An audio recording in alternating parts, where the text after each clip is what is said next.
Jadi waktu aku bikin cerita itu, aku juga merasa aku nggak mau menceritakan ketika aku pernah hidup dalam kekelaman.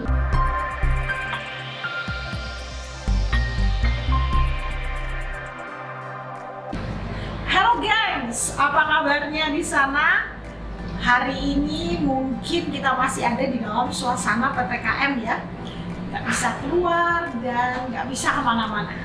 Tapi saya berharap bahwa melalui sharing saya kali ini bisa membagikan satu kebahagiaan buat kita dimanapun kita berada.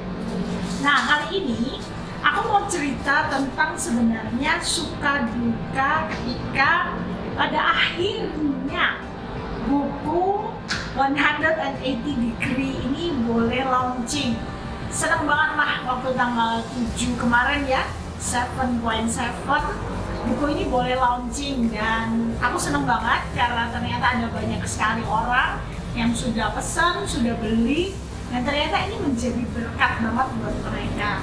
Thank you juga buat rekan-rekan yang udah kasih komentar-komentar, kasih support, dan juga kasih semua hal yang boleh mendukung dalam adanya buku ini.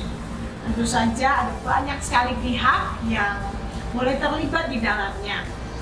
Tapi gini gengs, hari ini aku pengen cerita tentang perjalanan suka duka waktu buku ini sebelum launching. Nah, awalnya itu gini, aku nganggep bahwa orang sekarang kayaknya membaca itu sudah bukan merupakan satu gaya hidup begitu ya. Membaca sekarang udahlah pakai gadget aja, pakai e-book aja. Tapi kenapa kok sampai buku ini diluncurkan dan ada suka duka yang memang menyertai semuanya itu. Nah, rekan-rekan, pada awalnya aku merasa gini, waktu itu kayaknya kesempatan buat ngomong, kesempatan buat aku berbicara gitu ya, berkata-kata itu rasanya semakin terbatas. Khususnya dengan adanya pandemi ini, yang tadinya mungkin bisa tiap minggu bicara, yang tadinya tiap minggu punya kesempatan untuk sharing di mana-mana.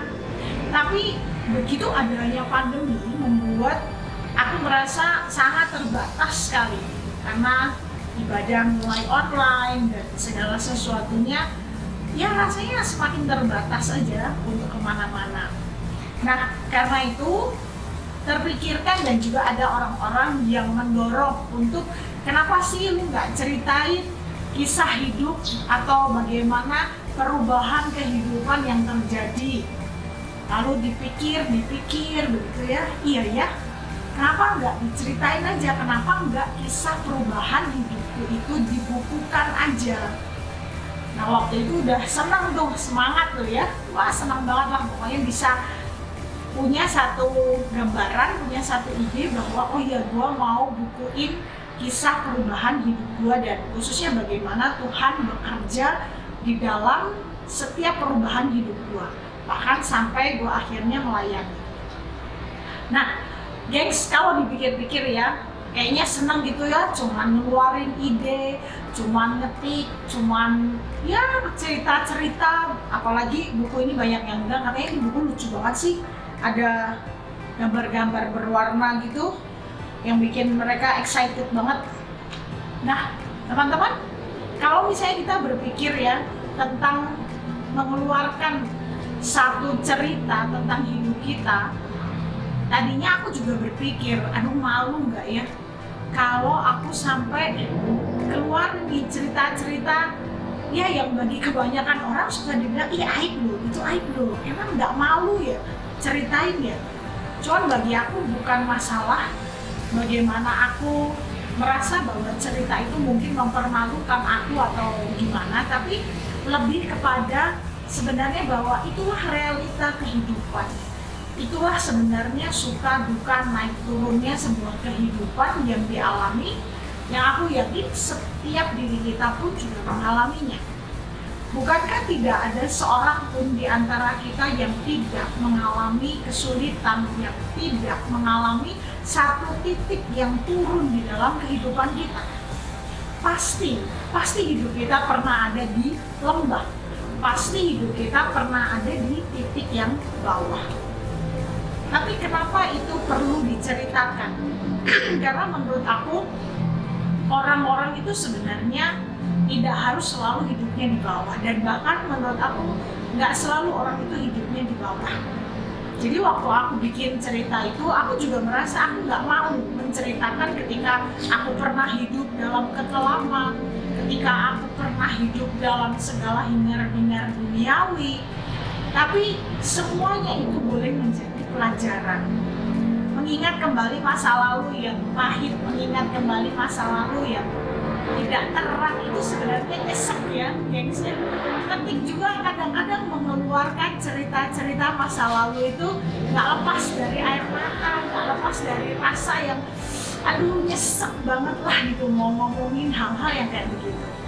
Tapi aku berharap bahwa dari cerita hidupku ini kalian pun bisa belajar bahwa kehidupan dunia hari ini, kenikmatan dunia hari ini bukanlah hal yang bisa menjanjikan kita untuk bahagia. Tapi memang waktu sudah ngetik, waktu sudah menyerahkan itu kepada editor, lalu diedit, direvisi, itu rasanya ya, aduh nggak selesai ya diedit dan direvisi gitu. Udah mau ngobrol tentang ini, udah diketik, kayaknya enggak deh, hapus lagi, ulang lagi, ketik lagi, terus cari gambar, mikirin judulnya apa ya, mungkin ngumpulin tuh ada berapa judul sampai akhirnya aku dan rekan-rekan tim itu memutuskan 180 Degree ini menjadi judul dari buku ini. Kenapa? Karena 180 Degree itu menunjukkan 180 derajat perubahan. Jadi dari sisi yang satu kepada sisi yang lain. Dan aku berharap memang buku ini menceritakan bagaimana perubahan hidupku yang bisa dikatakan cukup drastis. Tapi itulah perjalanan menuliskan sampai edit, sampai akhirnya mencetak, mencari gambar, menitipkan gitu ya orang untuk menggambar ide kami bersama. Dan akhirnya semuanya, dan ketika launching itu leganya luar biasa, lega banget gitu rasanya, kayak ngelihat buku ini tuh oh my god, ini buku cerita gue gitu ya, kisah yang benar-benar ini kisah hidupku gitu yang benar-benar dibukukan.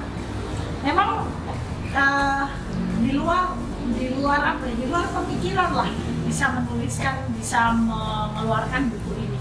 Tapi itulah, tentu saja ada suka ya ada duka. Tentu saja tidak semudah yang dibayangkan. Yang namanya menorehkan segala cerita dalam sebuah buku gak segampang bikin Indomie, gak segampang bikin ya kopi begitu ya. Tapi ini adalah satu perjuangan yang membutuhkan satu komitmen. Tapi yang jelas dari semua suka duka yang dialami, dari semua hal di mana aku harus mengingat kembali dan mencurahkan semua kehidupanku dari masa kecil sampai akhirnya aku memutuskan bahwa aku yes untuk melayani Tuhan. Di sanalah sebenarnya aku kembali menyadari bahwa ternyata selalu ada Tuhan.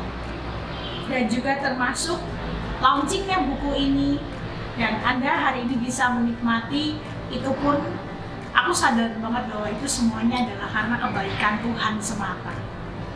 Nah teman-teman, aku berharap bahwa ketika aku bisa menyajikan buku ini bagi kalian semuanya, buku ini boleh menjadi satu atau salah satu begitu ya yang membawa satu kebahagiaan bagi setiap diri kita.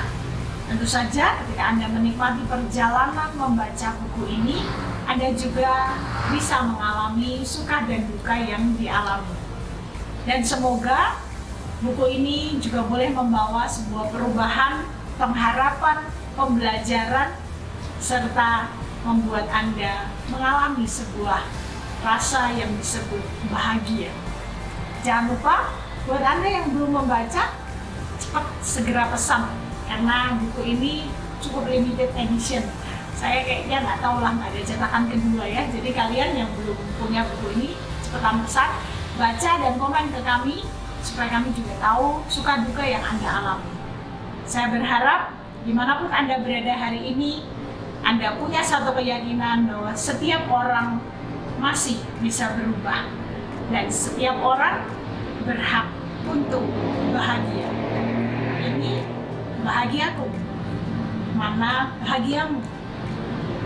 Sampai bertemu kembali. Terima kasih sudah mendengar sharing saya. Tuhan Yesus memberkati.